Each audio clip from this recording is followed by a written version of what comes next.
Hello and welcome to the Formula WINOL podcast.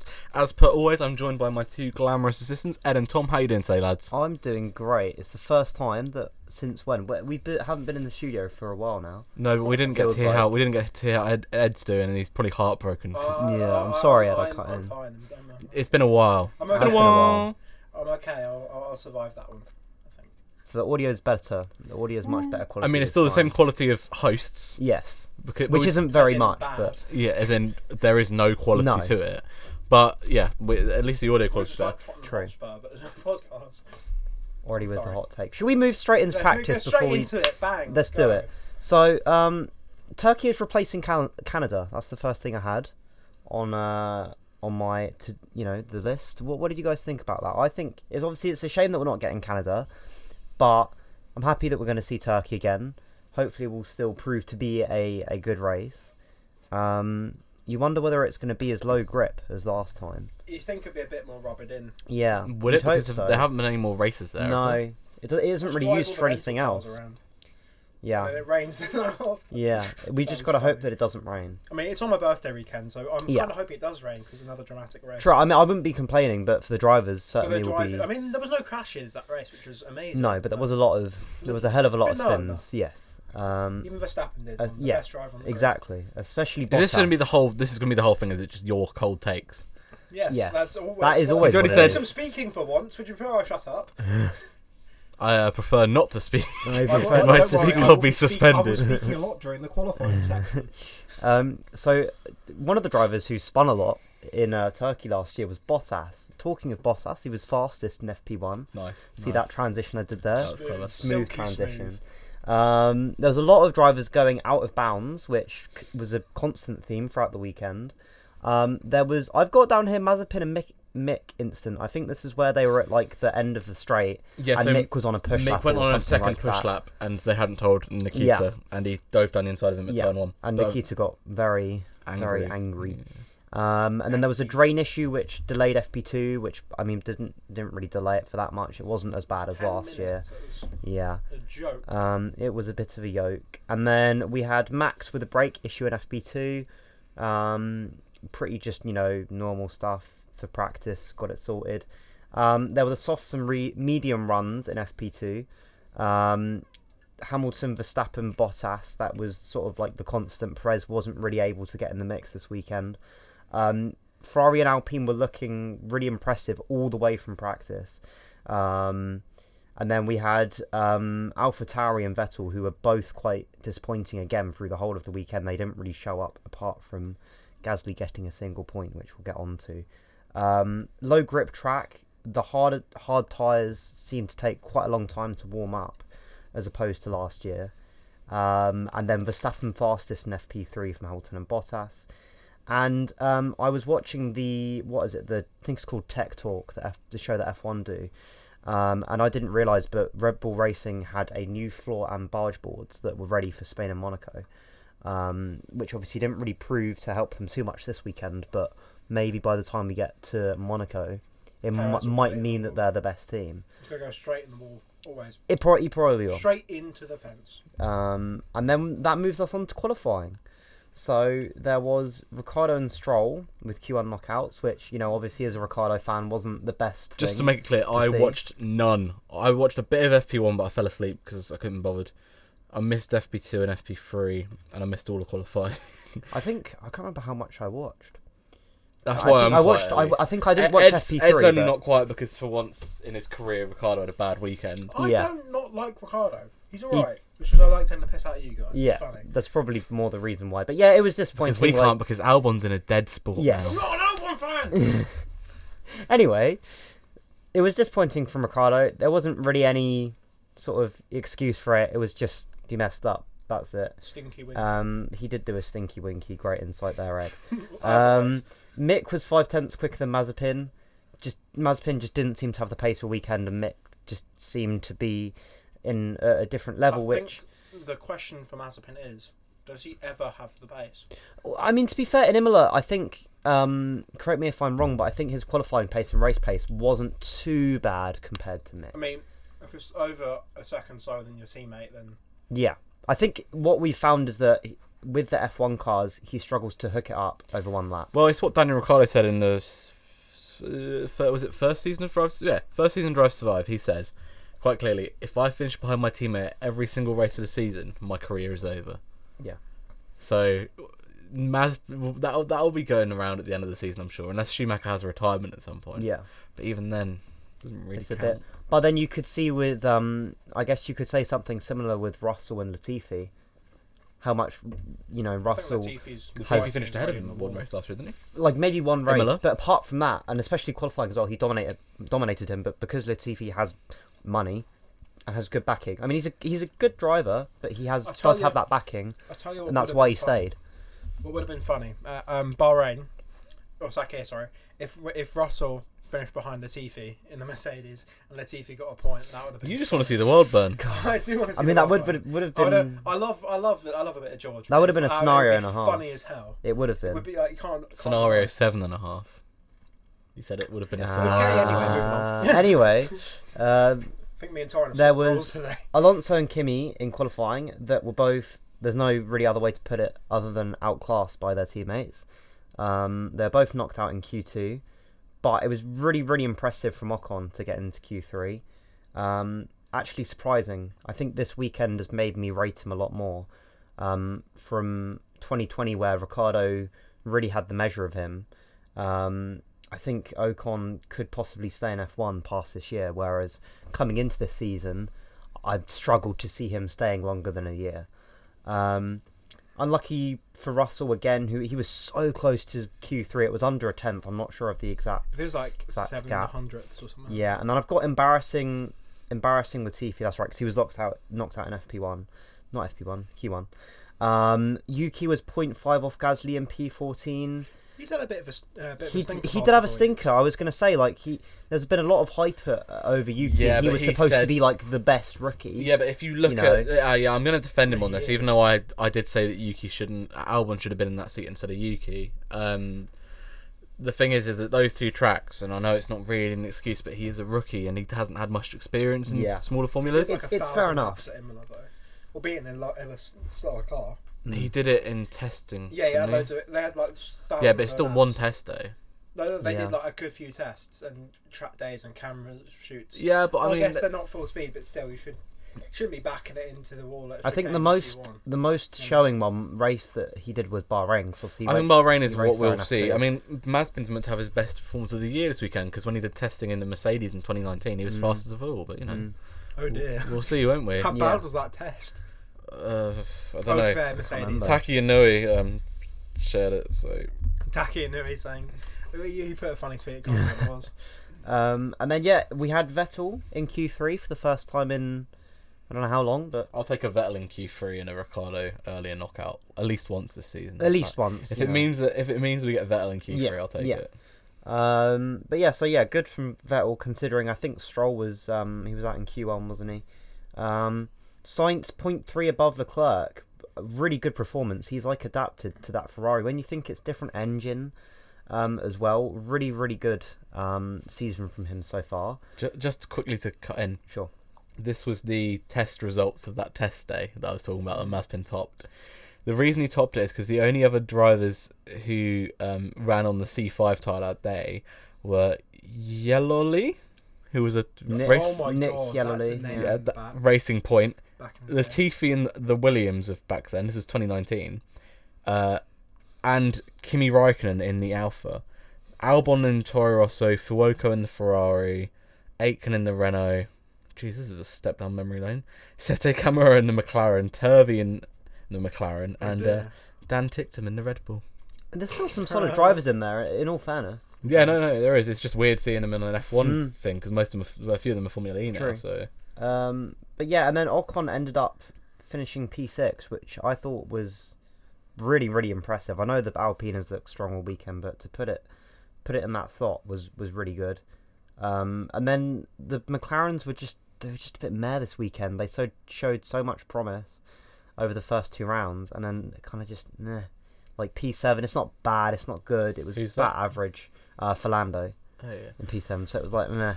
It was To be okay. fair, He's like fourth in the So have standings. you seen the power rankings that F1 have just brought out? Yeah, I was just looking. I'm Schumacher guessing in Lando's fifth. very high. Yeah, Lando's second. Yeah. He's at the highest average. He's got joint highest average with Lewis over the Oh, season. wow. Yeah, Schumacher fifth. It's hard to judge with that kind of thing with Schumacher because it's like It's a power ranking is like a so it was it's really an American sports thing. We don't really do them in the UK, like or in Europe. It's like an NFL stat, or at least always used to be. It's kind of like relative to where you should be to where Right. you are. So Right. like Lewis gets a 9.2 because he had to bounce back. It's based on the last. Bottas It's based on the results so far. right.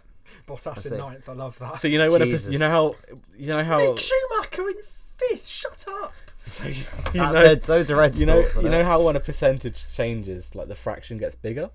Yeah. So like basically because it's judging off of 3 races. No, we had 4 races now. No, 3. 3, yeah. So it's judging off of 3 races, and Lewis has got 9.2. That means he could have had a stinker in there. No, he couldn't have because he must have had 3 consistent ones. Yeah. But as there's more races, he could have a stinker and still have 9.2 because he Yeah. had more good ones. It's a really It's just really an odd average thing. kind of It's thing, basically yeah. an average. Yeah. Basically an average score out of 10. Okay. There's also Alonso in seventh. That's funny. Norris second.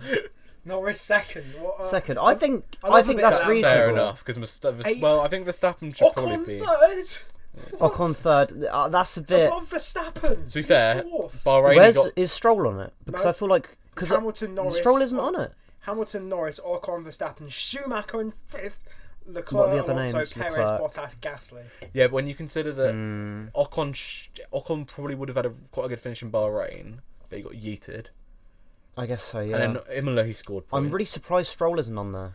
But we'll round Actually, so that we can get out of this Yeah, little quick yeah. segment. Get Just onto to the race. segue us out. The only team to have both drivers score points in the same race this season, in every race rather, McLaren. Yeah. They're the so only they are team. consistent. They're the only team to have both drivers finish in Yeah. the top 10 of every race so far this season. I like that stat. Me too. I do like that Big stat. Big fan. I like that stat because it means Bottas has had a stinker, which is always a lovely thing. Lovely God. take. And we'll transition from that onto the race, shall we? Let's get onto the race. Yes, let's go. On This I did watch and slept as soon as it ended. I didn't really pay. I wouldn't say I paid too much attention. yeah, to that's pretty the dull, race. wasn't it? mine. I was. I yeah. don't think we should really come back to Portugal.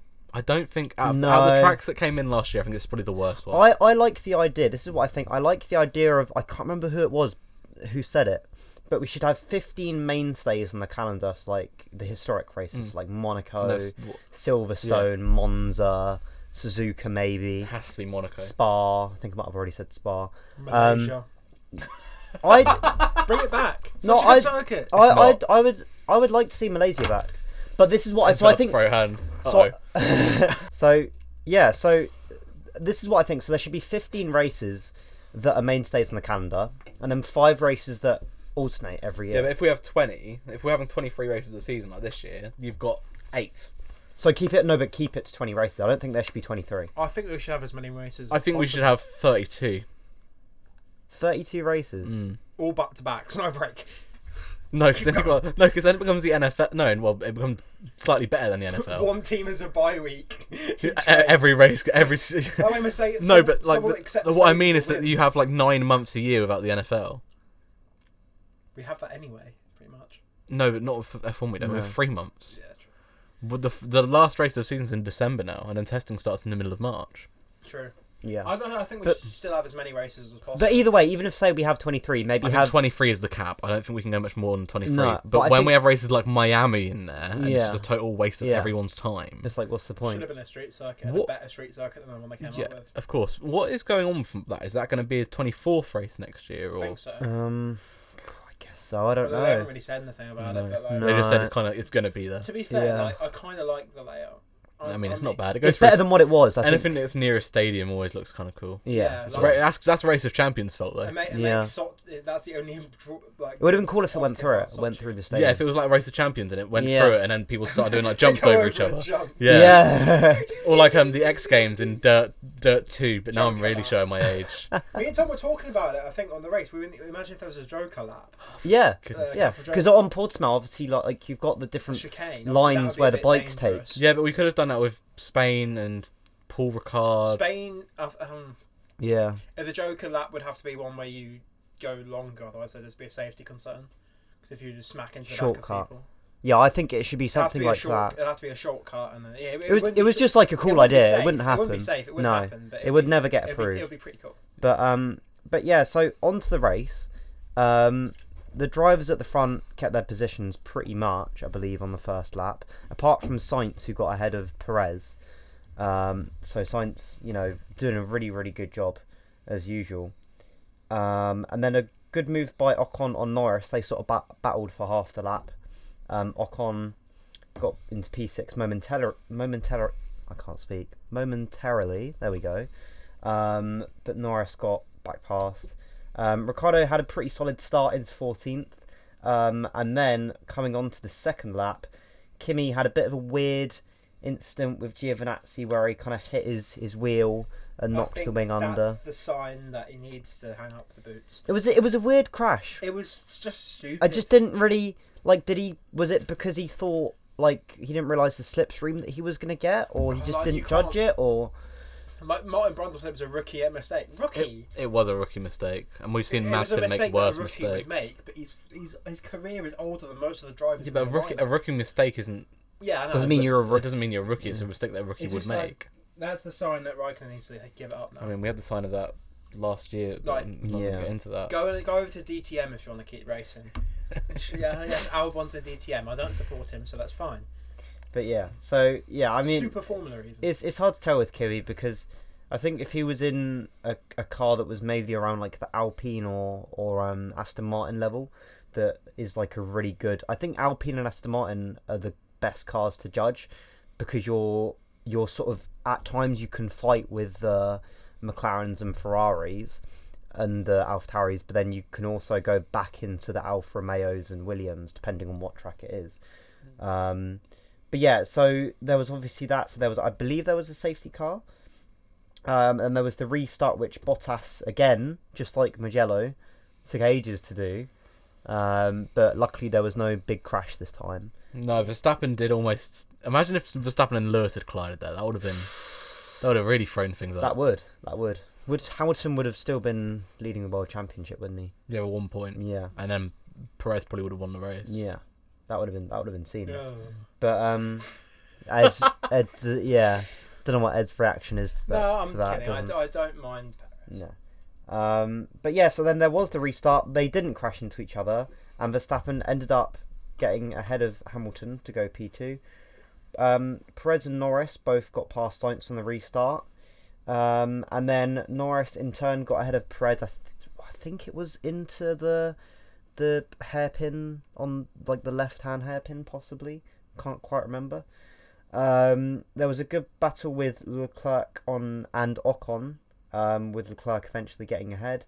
And then a few laps later, I think it was around lap 7, Verstappen made a mistake in turn 14 and gave Hamilton a run onto the start-finish straight. He did end up getting past, but Verstappen sort of tried to go around the outside, but Hamilton just slowly pushed him out. I think it was a little bit of payback to Imola, turn 1-2. Where Verstappen just didn't give him any room and pushed him onto the curbs. But, it was racing. It was hard and fair racing. Yeah, that was fair. I mean, you can't argue one was fair and one wasn't. No. So I think they're both just, hard but fair racing. It was very similar to Austria where Leclerc and Verstappen had their instant. And then, so there was, after that, Perez did get past Norris eventually. But by that time, kind of didn't really... was quite far enough away to not really have much of an effect on the top 3 without super extending, which is what he did. Ricciardo pit and then got back into the top 10 past Vettel. Hamilton did get back past Verstappen and then got past Bottas to take the lead, which, I mean, Bottas just... I think this was the weekend where if he won this weekend... he would have been a serious championship contender, but I don't think he is anymore. I did say in our Formula WINOL group chat, which if you pay £15 a month on Patreon, you can join. Imagine if we did that. I'd be so down if someone wanted to join the group chat. Need income. Give us money. It's not going to happen. Of course it's not going to happen. Of course. Anything in absolutes. Yeah, as I said in the group chat at one point to you boys, Bottas had to have a bot the Ham finish. Mm. He couldn't have Hamilton finish behind him if there was Yeah. going to be any chance from getting into the title fight. It's just not going to happen now. No, Like, I mean, no. there's 20 races left. If he wins all of them, he would gain 7 points on whoever comes second, per race. and then 13 on whoever 7 comes. times 20.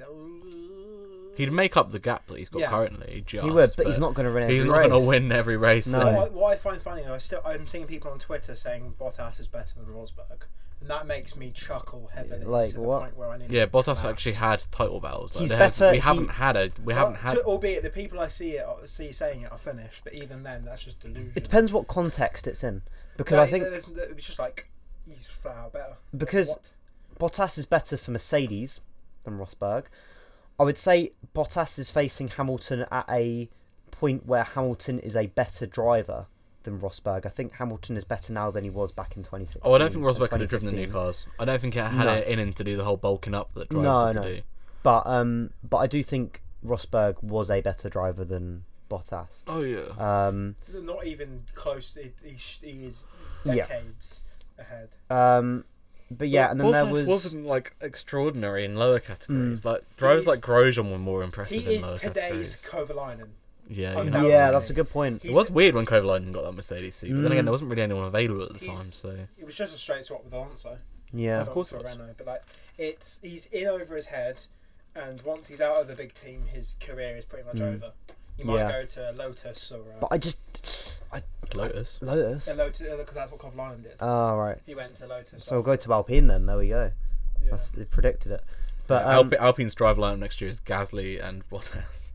oh god. Oh. I mean, yeah, it's not bad. It's not bad. People but, are obsessed with the idea that Gasly's definitely going to Alpine next year. Yeah. It makes sense. It could However, happen, but Not if Ocon's it's there. definitely not bolted on. If Ocon has a good season, if Ocon keeps on putting on performances like he did this last weekend, then I think he'll keep that seat, to be honest, because it's a French driver and a French team that's performing well. Why would you want to change it? I'm just hoping that Alonso realises he's not cut out for anyone and doesn't. have a Oh, second year. okay, there we go. Hot Alonso's take. going to be there next year, and you're going to have to get over I it. know Yeah. I am. I just People hope got over he's- Mazepin being in the sport in Yeah. free races. I'm just Not that we're so biased many- at all on so this many- Mazepin oh, got robbed as well. Remember to mention about driver of the day. So, yeah, he did. We'll come on to that. Alexa play emojis as well. But then Verstappen pit first out of the front runners, then Bottas, with Verstappen passing Bottas out of the pits on cold tyres.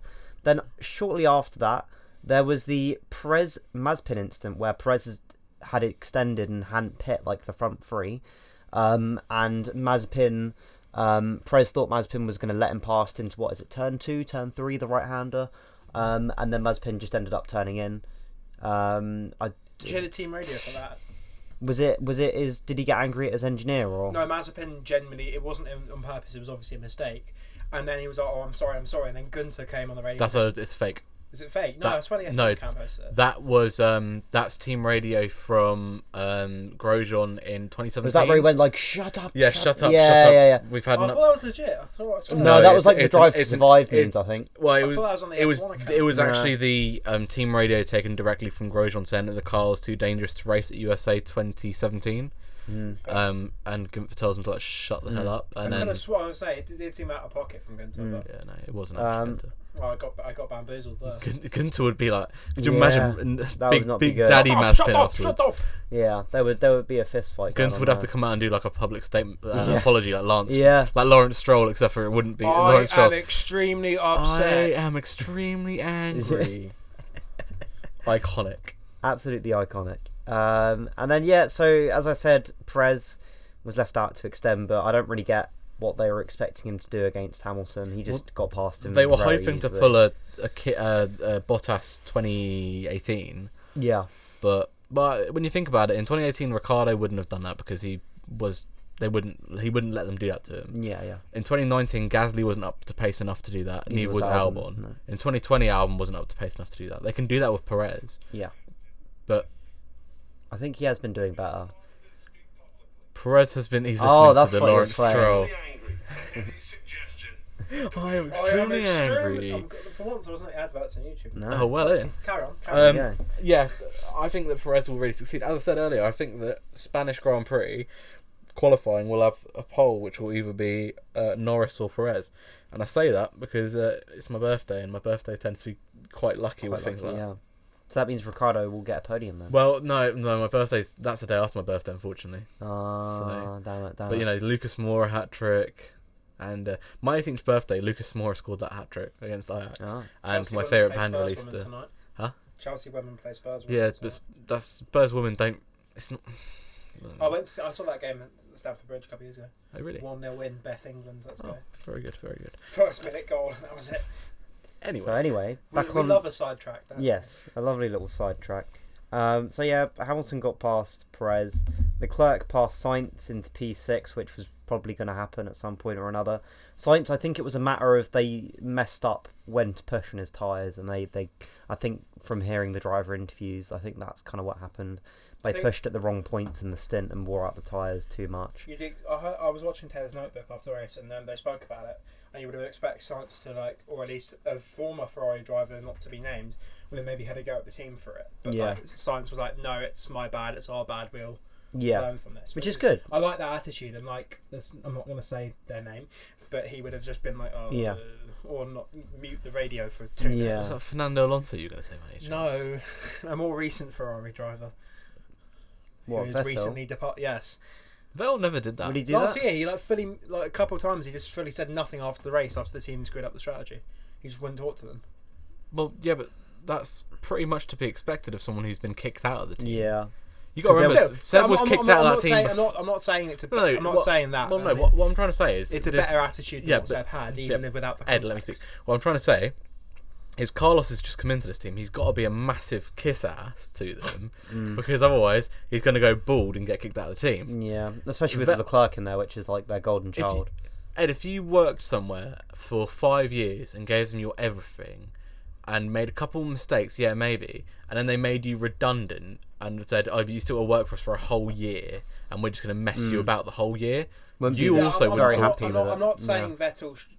It was out of line to say it. I was just saying that he did. He did it, yeah. Yeah, I mean, of course. Yeah.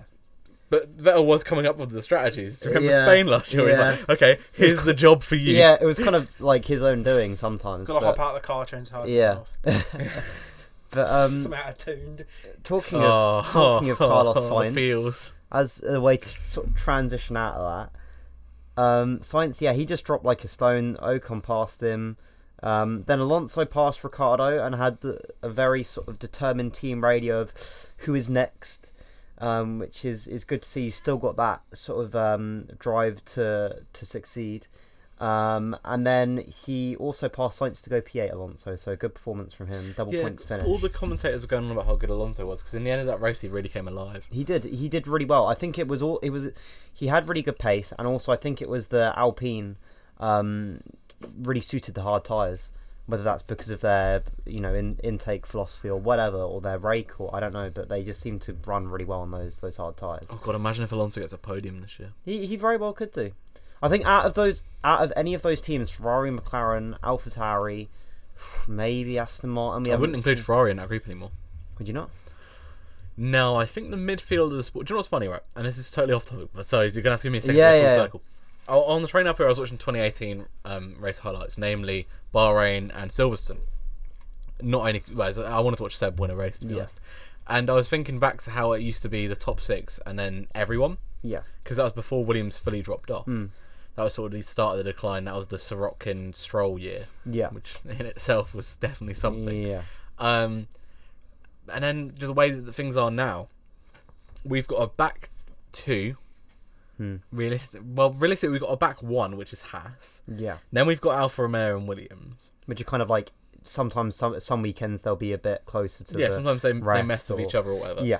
So you got those 3 already out of the way. They're essentially the back 3 now rather than being just Williams. Yeah.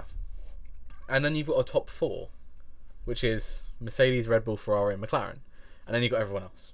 See, I would say you've got, I would say that, but then I'd say you've got AlphaTauri, Alpine, and Aston Martin, which are kind of in their own little group, which I think will be very close. And then you've got Ferrari and McLaren, which is sort of they tend to be at the top of the midfield. But I think we're at the point now where McLaren. Well, I think McLaren are ahead of Ferrari. Yeah. Just from an unbiased point of view as well, because I do try to remain unbiased on this podcast. I think they're ahead of Ferrari still. I think they will be for the year, pretty much. Yeah. But I do think they're that close to Mercedes and Red Bull, you can pretty much include them in there. Not at Portimao, because Portimao, nothing makes sense, because that's the track it is.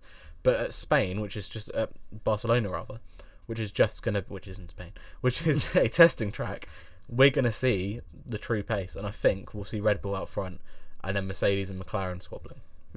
That would be cool. If Mercedes and McLaren were fighting, that would be really cool to see. And I think Alpine will have a really good weekend. Yeah. I think AlphaTauri might have a shocker. See, I think it's because... do you reckon it's because the races where it's going to be hot weekends, Alpine will do well? Obviously, because they've got the huge Chungus intake, airbox. the Chungus airbox. Well, we know that Mercedes can't do anything that's in hot temperature. Yeah. Climate changes that Mercedes. But possibly with the diffuser as well. 50% chance of rain in Barcelona. Yeah. Verstappen win. Let's go. It could be. I think next weekend. Like, I know it's Spain, and I know it normally isn't that interesting, but I think Spain could actually be really interesting to see. If it rains. Not only, even if it doesn't rain, just where the almost true pecking order is of teams. Because I don't think anyone really knows yet.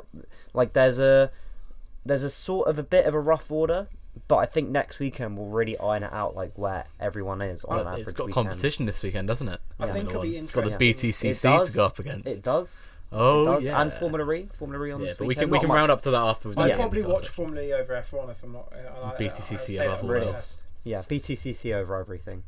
But so yeah, and then Ricciardo passed Sainz as well to go P9, and then Gasly also got past Sainz. The Sainz not to finishing go in the top 10. No, that's what He dropped I P11. thought actually. I had to look it up, but no, he finished P11. Oh, wow. Yeah, so he really dropped off. But I think it was kind of it was a bit of him, bit of the team. It was just So I think the car had issues or the strategy didn't work. it was just the strategy. I think from listening to what Sainz said in the pen, I think it was a matter of him and the engineers didn't know when the right time was to push the tyres, and they kind of just wore out the tyres. But yeah, so nothing really of note that I can remember. That I haven't written anything else down that actually happened during the race. Obviously there was the fastest lap thing with Max where he got it, and then Yeah, and the FIA had sent out notes the day before being like, oh, well, we're not going to police turn 14. And then they lost the fastest lap because of turn 14. was a bit weird. But yeah, and then there was also, I don't know if you guys saw the Helmut Marko comment afterwards where he was like... I saw Ed's comment about Helmut Marko, which we can't possibly repeat on the podcast. No. Yeah, that was funny. Annie's comment, and that was funny. I'm going to move on to what It was Marko funny, that's what I'm actually saying. said, which was track limits has cost us a win, fastest lap, and pole position. I think that I'm pretty sure. And That's what he Lando's said. third place. Which- They claimed... as well. What about Lando's third place? At Imola, he was qualified third, but they moved his lap time. Yeah, but that was actual track limits. Well, so were the other ones. No, but Verstappen's fastest lap wasn't technically, was it? Because they said they were going to police it. I think it's a silly quote. Yeah. Because, like, by the same definition, you could be like, oh, well, with the crash gate, Renault lost. You could say the same But about Crashgate. it's like Renault lost being able to drive in the sport for many years because they did something horrifically illegal. It's but, if buts or maybes, isn't it? It's if buts or maybes. I only deal in think absolutes. Yes, They just exactly. need to either totally stop policing it or totally everywhere same rules. It No, should. I'm all about the idea of a notebook in the driver's briefing which clearly says this is that, but then never change it over the weekend. Yeah. Not once. Never change it from track. It should just be the white lines. That's what they're there That's for. I Yeah, can but we I had it changed completely like agree. 3 times at Imola and Bahrain. It should just be white lines, and that's it. White lines every 'Cause there's corner. different- there's if you go different- full wheels over, then that's it. There's different track limits for practice, qualifying, and the race. Which there shouldn't be. It should No, just there be the shouldn't same be. thing. No, yeah. Maybe for qualifying it should be different. Yeah. But sort of going through the performances through the finishing order, great performance as usual this season from Norris in P5 and also Leclerc. I think I've got them both as the standout drivers this season because I think they both have been. They've been the two drivers that Gasly was quite good, but he's had a couple of weekends. Possibly Imola wasn't his own fault because they started him on the wrong tyre, but still, I think Norris and Leclerc have consistently been up there for all 3 races. Massive improvement for Alpine with a double points finish in P7 and 8. I saw on the Tech Talk that they had new barge boards and they look to have worked because they were new for this weekend. And it does look really, really quick on the hards, which I don't know what the tyre selection is going to be for Spain. Whether it's hard, they even run the hards. But if they do, then they they'll probably be running. won't. It'll probably be the mid-range one. They won't. Yeah, so maybe Alpine won't be quite as competitive, but we'll have to see. Ricciardo, solid recovery in P9. I wouldn't say it was anything particularly special, just expected. Yeah, I mean, when you consider how much closer the midfield is to previous years, it was good. It was good, but like, I mean, to be fair, there wasn't much more that could be done. No. I mean, he could have gotten P8 if Alonso hadn't decided to go Yeah. full 2006 mode. But, Yeah. you know, But it was sort of, it was meh, I would say. it was good. solid. It was a good It was result. solid, yeah. They keep their role of being the only team that have gotten double points finishes in every race this season. Which is good to see. Disappointing from Sainz. We've kind of already touched on him. Vettel, which kind of went a bit under the radar. He had a bit of a stinker, to be honest. He was almost passed by Stroll. I'm pretty sure it was under a second. Stroll did overtake him. Oh, did he? At some point. Oh, right. I don't know if he got the place back. I'm not sure, but that might have been due to strategy. But yeah, considering where Stroll started out in Q1 and Vettel was in Q3, that's not really that impressive. Disappointing for Tsunoda in P15. Oh, he did finish ahead of Stroll. You're correct. Yeah, but, he did get the place back. It was not much. But yeah, disappointing from Tsunoda in P15. Sort of a bit, not really, because it is his first time at the track, and it's his rookie season. You can't really look too much into it. Really good performance by Schumacher ahead of Latifi, which is really impressive when you think about what that has been like this season. Latifi, yeah, they just both. I think both Williams struggled with balance and heating issues in the race. There was a onboard with Russell where his engineer was telling him to sort of like, oh, we've got bulk overheating, and Russell was like, the car's just undrivable at the moment, mate. So they've got a few problems there, which I guess if no one has anything else to say about the F1 this weekend, brings us on to the IndyCar. Woo. Which means that Torin, unless you have anything, IndyCar, unless you have anything best to time say of the about week the when we have IndyCar, IndyCar and MotoGP. All I have to say is big up McLaren Arrow. yes, Our boy's doing it in the US. he's doing it. He's doing it large, and he's going to get an F1 test at some Yeah, point. and did you know he got like snubbed for an F1 seat previously? No, I Apparently. didn't. Yeah, he tried to get an F1 seat before. And I mean, he could still get into F1 because he's got the link from McLaren. He covered for Ragunathan when Ragunathan got his race Oh ban. yeah. And then there was chat about him going into like Toro Rosso and stuff, but that would have been Oh yeah, I think I very vaguely partly remember that. Albon era. Yeah, Then he got helmet marcoed. he did. Yeah, and went to a better team. No. But yeah, so qualifying was cancelled due to weather. I think it was it both qualifying session because they had the qualifying Yeah, for they got both rid of races both. on the same day. The qualifying for the first day, it was all meant to be one day, one day event, next day event. But I was a bit annoyed with it. I don't know why they cancelled the second qualifying. No. There was time. There weren't really many. I don't think there were any support Yeah, races. but it was a little bit silly. I think it's because of the weather. I think that's why. Yeah, but there was no weather on Sunday. No. They should have just made the race. Should have just done it then. Because I don't like the fact that they did championship order. No. Reverse championship. It gave a order. really big advantage to the likes of Dixon and whatnot. You did. No. But talking of Dixon, he did a really, really good job. People got close to him, but he was never really in doubt. He controlled the race. Bourdais and Hinchcliffe crashes. I think was Bourdais punted. I'm pretty sure was he punted by Newgarden? He got punted by Newgarden because Yeah. I think it was Herter. He checked up to get into the pit lane. Right. And Newgarden also checked up, but a bit too late. And just hit him. Bourdais didn't check up. Yeah. And So it was just a racing incident, really. Bourdais, he's had such a good season up to this point, and he had an absolute nightmare. He's kind of gone under the radar. He's been putting in solid performances, and he looked good in both races this weekend. Because in IMSA, he won the 12 Hours of Sebring with a massively damaged floor. Oh, really? He dragged that car home. I didn't realise that. At St. Pete, I think it was, he came home like 4th or 5th, and there was a massive slash down the side of his floor. Like the half. Was this again in IMSA? This was in St. Pete IndyCar. Right. So he's holds some major bum in his series this year. I realised I said he did well in both races, but didn't he in race 2? Did he? Race 2, he didn't even get past that run. Yeah, so that's a silly comment to that make. video from Alex Rossi was like, yeah, well done, Connor. You're the first guy to start a race upside down. It's not the first time he's been upside down at Texas either. True. But yeah, there was Jack Harvey had a couple of questionable defences of Rossi and Rahal. What was your thoughts on that? On each of those moves by Jack Harvey? I think they were fair. I think they were tough. They were within the rules. I think some drivers weren't too happy about it. Especially, I think Rahal was quite. I think Rahal, the aggressive defensive manoeuvre on the back straight. I think that was maybe a bit too far. Because he pushed him pretty much all the way out. He was pretty much on the apron. And I think that would have been a penalty for Rossi as well. No, it's not Rossi. Sorry,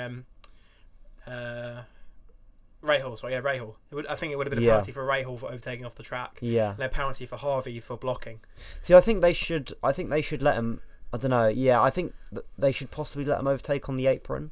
I think in some cases like that, it can be quite dangerous, especially when you get to the corner. If it was any later, he wouldn't have made it back to the. He would have hit the apron. Exactly. Yeah. Banking, and a massive so it crash. Can be quite dangerous, but the only reason it was allowed was because Harvey made the first defensive manoeuvre. Yeah. That's why it wasn't a blocking penalty. Because he moved over first and then Rahal followed. So really, can't say Rahal was asking for it, but you could have waited. Yeah, exactly. You could have just waited. But yeah, McLaughlin had a really, really impressive oval debut in P2, and he was he was close to Dixon. Like the gap over the line was almost nothing. He could have gotten just a few more laps. And then we had O'Ward P3. So yeah, solid performance from him in race 1. I can't really remember much else from race 1, to be honest with you. I think race 1,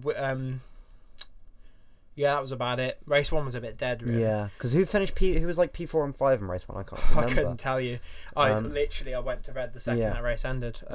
Whilst you're talking about race 2, I'll look up who was like, if there were any other good performances in the top 10. Yeah, I mean, race 2 was spicy. Obviously, we had that start line incident because Scott Dixon backed the whole pack up to the point where there was a shot at the back. I think it was not Enzo Fittipaldi. What's his name?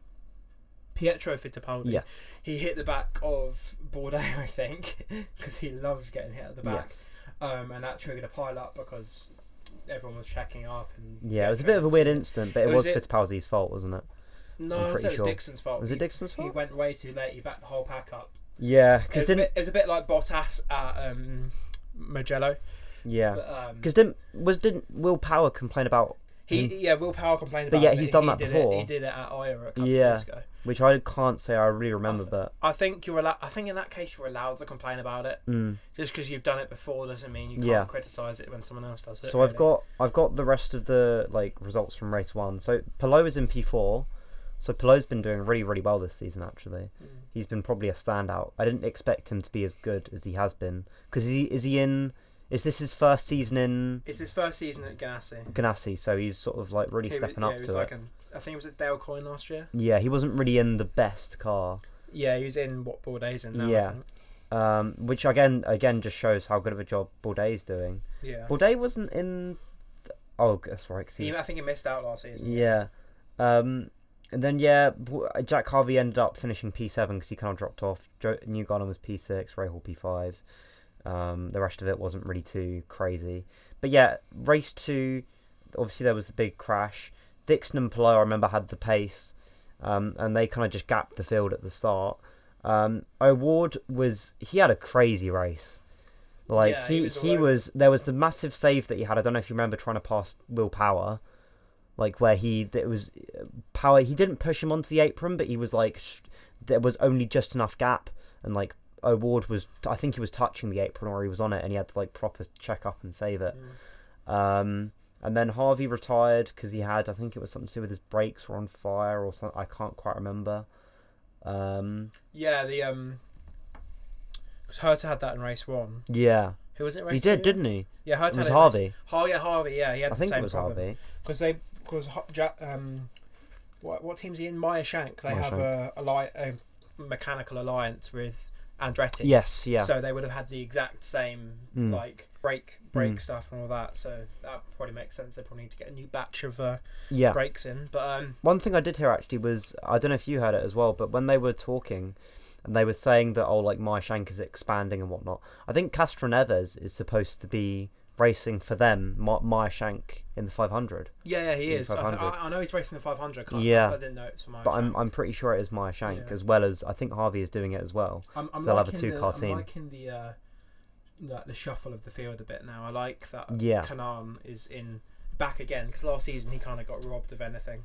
Yeah, it really is the changing of the guard now, isn't it? Yeah, and I'm liking that Jimmy Johnson isn't doing ovals because I don't think he'd do too well. I know he was a NASCAR legend, but I'd like to see it. It would be interesting to see how good he'd be. He isn't really.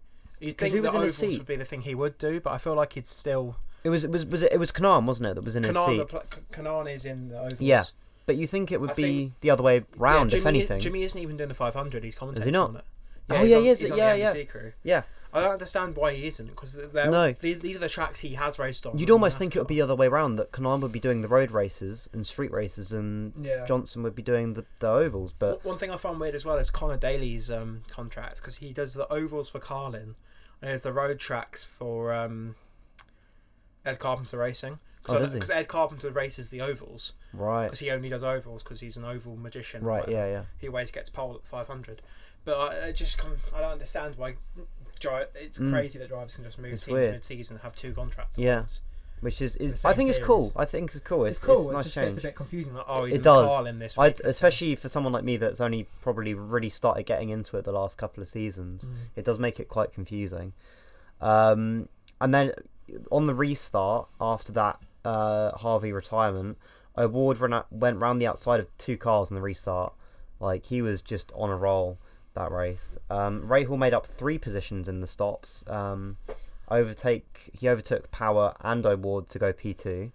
I think, was that because of...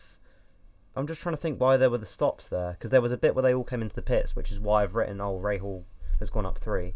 So there must have been another retirement or something, but I can't remember. Because there was the Rosenquist thing, but that was later on. Was that Rosenquist was the oil? I think that was just green flag. It might have just been green flag. Green flag stops. But yeah, and then Rahal ended up taking the lead off Dixon, because Rahal looked really, really strong, I remember, in that middle part of the race. Dixon eventually repassed him, which everyone thought, I thought, because obviously if you're running out front, it's harder to keep to a fuel number. But Dixon did actually a really, really good job of being able to keep to a fuel number while staying in front. That's Dixon's game. Because I thought when Rahal passed him, Dixon was just going to play the numbers game and just sit behind, but he didn't, which I was very surprised He did for about 5 laps. That's probably all It was probably 5 laps, and he was like, "Nah, see you later." Like, as much as I dislike Scott Dixon, like I dislike Lewis Hamilton, for how good they are. Like, you have to tip that. Oh yeah, Dixon, the age he is, and how consistent he is in a field like IndyCar is incredible. I'd argue this is going to be a spicy take. Spicy, controversial. Keep your socks on, Torin. This is going to be spicy. I think Scott Dixon is better to IndyCar than Lewis Hamilton is in F1. I would say he is, just because of how diverse the series is, and how it's sort of like the skill set is so different between ovals and road courses. It is, and also courses. how the order can be mixed up a lot more than F1. F1 is much more predictable, I would say. Like, I've said this a couple times now, but F1 should bring back refueling or some kind of energy restore. Yeah, as long as it's safe, As long as it's safe, it's just something to bring back that, I agree. that unpredictable element. Because F1 has not been truly exciting on the level of the IndyCar since 2009. Absolutely. I understand why refueling was removed. Yeah, because obviously it's safe. There needs to be something like you lose some horsepower or something, and you've got to connect the cable in the pits for like 5 seconds, and it recharges. Just something to change it up, yeah. Because it just gets boring now. No, I agree. If they, as long as they can make it safe, I'm all for it. Yeah. But yeah, F1 can't live up to that piston cup where Lightning McQueen didn't get any petrol. it was elite. It was elite. Can you do it on a cold night in a made-up circuit? I can't remember. Can you do it on a cold night on the Stoke-on-Trent street circuit? Yeah. Motor Speedway of the South. Yes. The M25. What a track. But yeah, so they were all cars that were kind of just running to a fuel number in the middle of the race. It was just a bit of a dull spell. After the final stops, Rahal overtook, if that's a word, Dixon after the final stops. O'Ward extended for quite a few laps, I think, but he ended up getting the lead. Newgarden then got the lead after the caution caused by Rosenquist, which was a bit weird. I don't think he had any contact. I think it was just the tyre came loose, whether it was because of a pit stop or what, I don't know. But yeah, so eventually it was Newgard. Award passes Newgarden and went on to win. I'm not sure who finished P2. Was it Dixon again? I can't remember. Actually, I'll have a look. Yeah, so it was Joseph Newgarden in P2, and then Rahal looked really, really strong this weekend. So did Newgarden, but yeah, Award with finally getting that win, which I think was kind of plaguing him for a while, to be honest. Dixon, good. I would say pretty good damage limitation to finish P4. Herta, good result. McLaughlin again in the points. And yeah, that was pretty much it. That was IndyCar. I don't know if you have anything else to say, Ed, before I move it on to MotoGP. Nothing in terms of review, but I thought I'd do a quick preview of what's coming up. Yeah, go for it. It's obviously now the month of May, so that means Indy time. It's gonna be May. Okay. It is May. I just heard May in some. It is May. Singing voice, but yeah. So the Indy GP is next weekend, so not this. Yeah, in about a week and a half. Yeah. And that's on the road course, and you love a bit of road course. Should be good. One thing I dislike about the road course, you know how F1 used to race there, and they had that little like infield section where that chicane is now. That there's that quick left right. Yeah, where like infield hairpin kind of thing. I want them to use that. The old F1. It's where it like went off to the right. It kind of like went off to the right and then had a long left and then. I don't know why they don't use that. No, it was good. I don't even know if it's there anymore. It's still there. I think still there. I think they use it as part of that concert right. space. That might which be is why annoying, but oh well. So yeah, it's Indy GP in a week and a half. Then there's 2 weeks of Indy 500 qualifying and testing, and then I think it's the 29th of May. Yeah, it's probably near the end. So that'll be very good. We'll have a couple of weeks of not really talking much about IndyCar. No. I'm sure we'll mention qualifying at some point. Yeah, we'll bring it up. Yeah. And then we've got the Indy 500, which is the biggest race of the season for them anyway. Watches the Monaco Grand Prix instead. Yes. You can watch them both at the same time. Yeah. You can watch them at different times. Because Monaco normally after lap 1 is normally a bit of a stinker Plus anyway. Monaco will be done before the 500. Yeah, the last good Monaco race was 2018, and that was only because Ricardo's car was Ricardo I'll won. actually agree with that. Because that was the only exciting part. Was like, oh, will he get past? Will he actually win it? Yeah. I'm not even allowed to mention the year that was exciting too. No, but that wasn't exciting. You only find that funny because we were in pain. No. It was exciting because Ricardo could have caught him, but he didn't, which was a shame. Yeah. No one beats Lewis Hamilton on a damp track. No, I'm not being an arse about it. It was an action-packed race, whatever, you know. It was El Space. Yeah. So I guess let's move on to MotoGP, which I don't think. The rest of us just keep quiet. Yeah, I don't think either of you two watch. So this is. That ain't got 4 wheels. Ain't worth watching. Well, okay. So it's nap time for you both whilst I talk about MotoGP.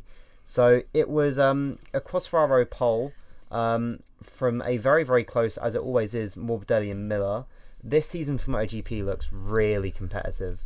Then there was the Marquez crash in qualifying, which is he's showing chinks in his armour. We haven't seen Marquez have a dip in confidence like he has since he's returned. And so this, it's going to be a real sort of exciting thing to see whether he can get back to the top and be as dominant as he was. Miller with the whole shot device, it was always a given. If there's a Ducati in the front row, they're going to be first by turn 1. It's a given, it's going to happen. But Quartararo got back in front. I'm not sure whether that was on the first lap, but he eventually did, and he ended up stretching his lead. But there was an arm pump problem for him, so I don't really know why, but I think possibly he had something wrong with his arm, so he was struggling to brake and turn the bike. And so it was quite weird because the commentators didn't notice at first, and they were kind of like, oh, is there a problem with the bike? But he was still really quick on the straights. And it was only till after the race, till we saw him sort of in the garage, and he was obviously holding his arm, that sort of found out what it was. But it gifted Miller the win, which I was very, very happy to see. Not that I'm biased at all. And it gave a Ducati 1-2 with Morbidelli in P3 in a very tyre-conserving race, which Morbidelli always suits. He's kind of just there, which is why he finished P2 in the championship last year, because he was just very consistent and just kept him putting in performances. He's a bit like Scott Dixon. He just keeps on putting in performances. Nakagami was an impressive P4, which is, I think, his joint best result. and Espargaro P6 for Aprilia, which is joint the best result ever for Aprilia. He was running P4. He was very, very close. P4 and P6 were close. And to be fair, for Marquez, P9, he was only 11 seconds off the lead, which in his second race back, I think is pretty good. And then that moves us on to Moto 2, which was a front row of Remy Gardner. A bit of a surprise, Digi Antonio, which hasn't really shown too much. He got P2? Yeah, he did. Ed's very surprised. I'm trying to hype me up. Yeah, I appreciate it. Yeah, sure. Yeah. And then there was Bezzecchi, which rounded out the front row. Which Bezzecchi looks like definitely one of the title favourites this season. I'm not sure where Lowe's qualified. I think he was in the front six. But Digi Antonio got the lead into turn one. Really good start, and he just controlled the race. Really mature ride from Digi Antonio. Didn't really have any other problems. Raul Fernandez and Bezzecchi would overtake Gardner, who kind of just dropped off a little bit. They were all very close. It was Fernandez, Bezzecchi, Gardner, and Lowe's. They were all sort of going back and forth in the race. Bezzecchi got in front of Gardner. Lowe's also passed Gardner. And he was really, really close to getting Fernandez on the last lap. He was sort of... Whoa, what a race. Exactly. What a race. Yeah, I know, right? Spicy. Yeah. Like McLaughlin and Dixon and IndyCar. Yes, yeah, very much like that. So he almost got in, but not quite enough. But I think it was, considering Lowe's didn't really look as special as he did in Portimao and the two Qatar races, I thought it was pretty good damage reduction to get P3, I believe, which makes the championship very, very exciting, because I think it's I believe Gardner's still leading on 56 possibly, or maybe it's Lowe's, I can't remember, but it's Lowe's, Bezzecchi and Gardner, which are all very, very close, so it should be a good title fight with them. And then that brings us on to Moto 3, which was a front row of Suzuki, Alcoba, which was a bit of a surprise. I can't really remember seeing him up there before, and then Minio, and then Alcoba, if I can speak, which was a third straight win. Wow. I mean, from a thank you, Ed. From a 16-year-old rookie, I don't think we've seen this since the likes of Marc Marquez. I think he is going to be the next Marc Marquez. Generational. He does look very generational. Dennis Onchu and Fanati had the best pace, which is what Alcoba said in the pen. He was like, those were the two that had the best pace. But Onchu ended up taking out Messia and Binder on the last corner, which Onchu is a bit of a shame, because he's looked quick at some races before, but he hasn't really put it together. And then Fanati and Alcoba were third and second. Alcoba? What do I mean Alcoba? Alcoba finished first. I must mean someone else. Let me have a look. Moto 3. But yeah, whilst I'm doing that, I'll talk about John McPhee, which was the sort of British title hope this year, because I don't know how old he is now, but he's been in it for quite a few seasons. He's had a time to get used to the Petronas team. And I'm pretty sure out of the first 4 races he's had a 0 points haul, which is just, yes, it's not what you want. It is a bit of a stinker. I'm just looking here. Go right to the bottom. Who was I thinking of? Oh, it was Alcoba. Yeah, it was Alcoba. I got Alcoba and Acosta mixed up. I think you forgot about Howard. Haha, yes. Nice. Howard who? I haven't watched Moto 3 in ages. Who is Howard? But yeah, so how are you doing today? How are you doing today? Lovely, thank you, Ed. He saved it. Christian podcast. But yeah, so that was MotoGP. It was exciting as always. Oh yeah, I'll tell you what, I was enthralled. Ed really enjoyed it. I'm pretty sure it's not on this week. Oh no! Oh no! Oh, no MotoGP. How are we gonna survive? Oh no! Anyway, that brings us on to something that you can both get involved with now, which is our driver of the day. Do you want to do driver of the day? Was Sergio Perez, as we all know. Was it? And team of the day was Mercedes. I don't know. I'd say. My drive of the day was Nikita Mazepin. Well, yeah, we Was did it? all vote for Oh him, yeah, we but- need to talk about that. We do need to talk about Oh yeah, basically, the F1 did the bad again and decided that having a democratic voting system isn't good enough for them, so they robbed well, basically, whenever the population does a meme vote, they undo it. So we did it for Hulkenberg when he didn't even start at Silverstone last year, and from memory they took it away from him. Or there was one time they took it away from him because they don't publish the percentages when they take them away. Because there is no percentage. Because if Checo got like 5% of the vote, it'd be like, well, who got the other 95? But yeah, Mazepin was seemingly voted driver of the day. F1 didn't want that because, I mean, he didn't do anything really. So they picked Perez instead. Is what it is. It's a bit controversial. But not really those for sure. I mean, it's pretty bolted on that it was, but I don't think anyone knows. It's not like official, is it? Do you know what I mean? It's not like anyone has.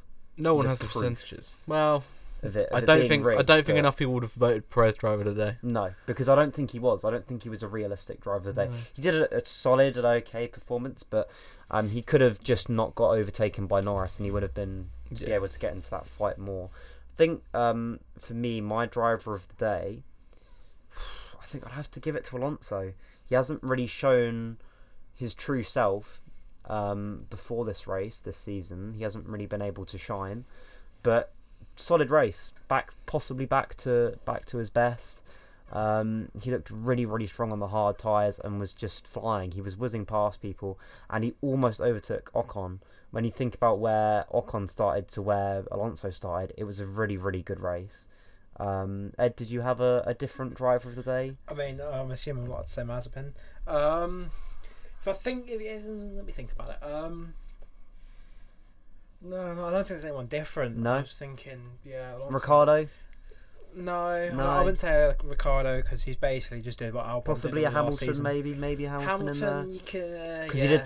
Where did he start? He started second. So I mean, he it's dropped kind of to third, then got back up to first. I guess you could say. So it's kind of expected. Yeah, you kind of expect that from him. But yeah, and then definitely would say Ricardo. Yeah.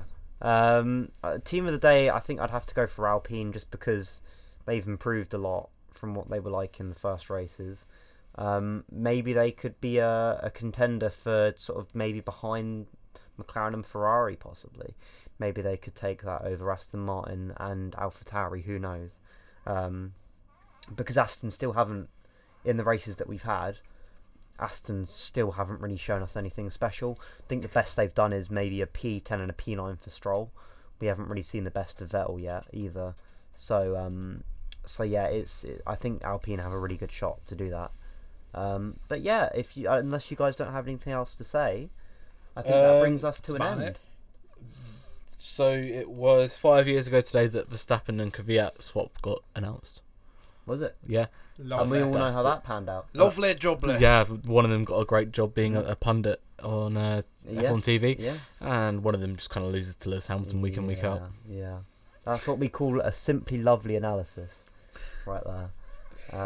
But yeah, I guess we'll be recording on, is it Friday? So we'll be recording. So we're recording today, and then on Friday we'll be recording the preview for the upcoming weekend. There's a lot to preview, Spain. So it'll be a big episode. So Yes, bring just your big chug jug for listening to it. Yes. Because it's going to be a long boy, and then we'll have to review all of that. The following week, I don't know what. I think we're doing Tuesday, or will we do Monday? Next week will be Tuesday. Yeah, sometime. Yeah. But yeah, thank you for listening. And have a enjoyable rest of your week until you get to hear the next episode. And enjoy the races. Enjoy the race. Enjoy the racing.